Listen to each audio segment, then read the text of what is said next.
પાટણ નગરપાલિકાના chief officer સામે ગંભીર આક્ષેપો કરતા એક પત્ર પાલિકા પ્રમુખને શાસક પક્ષના જ 12 સભ્યોની સહી સાથે પાઠવવામાં આવ્યો છે। આ પત્રમાં જણાવ્યા અનુસાર ચીફ ઓફિસર દ્વારા ખુલ્લેઆમ ગેરકાયદેસર પરવાનગીઓ આપીને ભ્રષ્ટાચાર કરવામાં આવી રહ્યો છે।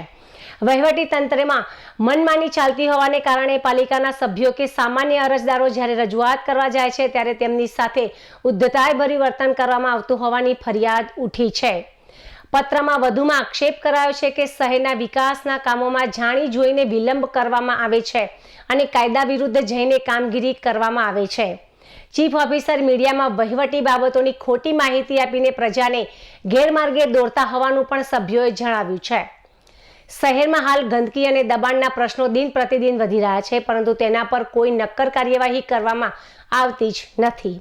નગરસેવક ધર્મેશ પ્રજાપતિ જ્યારે પોતાના વિસ્તારની રજૂઆત લઈને ચીફ ઓફિસર પાસે ગયા ત્યારે તેમની સાથે પણ અપમાનજનક વ્યવહાર કરવામાં આવ્યો હોવાનો ઉલ્લેખ પત્રમાં છે। ચીફ ઓફિસરની આવી કામગીરીને કારણે નગરપાલિકાની બદનામી થઈ રહી હોવાનું જણાવી ચીફ ઓફિસર પર પ્રમુખ દ્વારા યોગ્ય કાર્યવાહી કરવાની માંગ શાસક પક્ષના જ 12 સભ્યોએ સહી સાથે પત્ર આપીને માંગ કરી હતી।